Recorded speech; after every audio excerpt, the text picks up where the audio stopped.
Local people, important issues. CBS 10 WILM's weekly focus on the Lower Cape Fear region. This is Byline Wilmington with your host, Don Ansell. Good morning. Well, he stirred up controversy, shook up the political landscape, ignited public debate, and became #1 in Wilmington morning radio. Then he was fired. Curtis Wright joins us today, one-on-one. Good morning, Don. Thank you for being here. Yeah, it's been a while. It has. We did radio together for... Gosh, almost 7 or 8 years.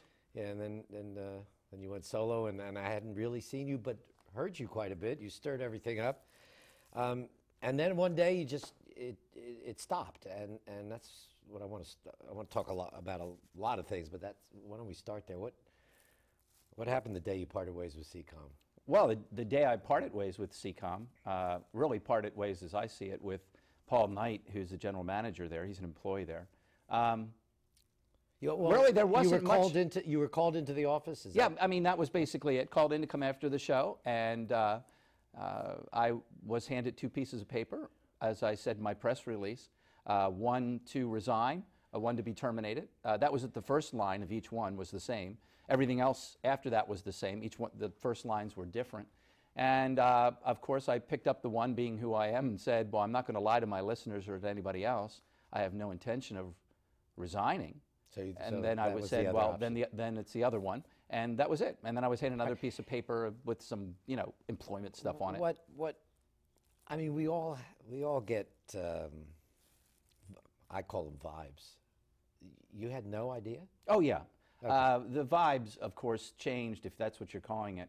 The entire relationship. The dynamics changed. And the relationship. Paul Knight and I, when we started out, as you know, I was a financial planner. CCOM had asked me to come over and do some financial planning for them and look at their 401k. To be honest with you, I didn't even know that there was a talk station over at CCOM. I always looked at your show. Of course, you and I were on the air. I came on for about 7 or 8 years, and I then took over their 401k, got it set up for them, and then Paul Knight and I established a relationship, a very close relationship. He started to share a lot about what was going on with the company, concerned about it being sold, his years of work there, wanted a future, and that's how I started the relationship. So you were friendly for 3 years, 3.5 years, yeah. And then it started to change before the election of last year when he ran for mayor. When he ran for mayor. Paul Knight ran for mayor while he was an acting GM. What was it? Well, you know me. It doesn't matter who it is. If you're in the public eye, if you're someone who's going to run for public office, it doesn't matter who you are. I'm going to treat people as I interview them, as I treat them, as I comment on their record, as I comment on I believe, their talents, their skills, their experience, or how they would do as an elected official. That doesn't quite work when your GM is your boss. And your boss is running for political. Right. And the first week, the first week or so, what I think caused some controversy for me was to move campaign staff into the building, and to, in particular, take over my office. And I had to leave using my office. Having campaign people running around the office, he's there talking to employees, talking to my guests who are coming in about his campaign. You know, Don, that puts me in a very weird position. Philosophically speaking, you both pretty much on the same page as conservative Republicans. I would say maybe 50, 60% of the time. And did it become a personality conflict? Yes. It did. There is always a personality conflict. And was there a power struggle there at CCOM? And you know, it's interesting because for the first... There is in most workplaces. Yeah, but 3.5 years, the thing that I dealt with most at CCOM was, or at the Big Talker FM was, I was given complete control. I was given complete autonomy in a sense to do whatever I want. Of course, I was older than most people. I had owned businesses. I had this relationship with Paul, which was special. And that's usually what I dealt with, was that and being free, if you will, to do whatever we want. And any idea, crazy idea I came up with, we pretty much put into place and implemented it. And it was a smart business move. Yeah. Because it worked. Yeah, and it worked. and of course, as you know, we went from what, about 12 or 13 or something like that, up to #1. And then we were known not only here, but of course across the state and on the national level. Let's change the focus a little bit to your style, because your critics and you've heard it characterize your style of talk radio as over the top, divisive, inflammatory. Even I heard someone say disrespectful. How do you respond to that? Well, first, whenever we talk about anything on the air, I think this is lost a lot of times in the discussion about conservative talk radio or conservative talk TV.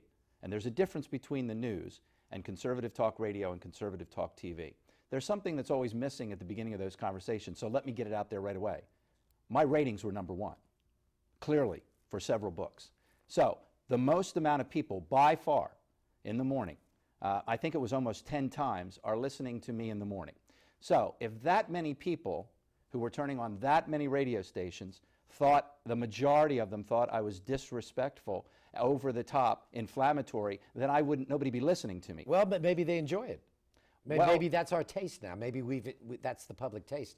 Or I don't know. Well, I would think somewhere in that inflammatory and disrespectful and all that, there would be the facts aren't right, he doesn't know what he's talking about, he asks questions and insinuates things that aren't true.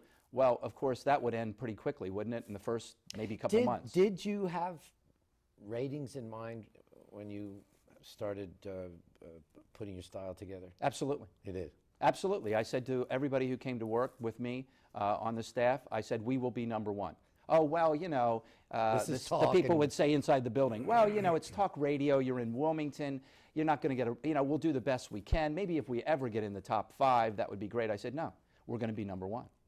And we had that, and I had that in mind from the first day. So you wanted to stir it up, right? Well, you wanted people to talk about it. I wanted people to tune in and say, what is all this buzz about? Right. I mean, what's the point of being on the air if nobody's listening? I mean, really, Don, what's the point of being on the air if nobody's listening?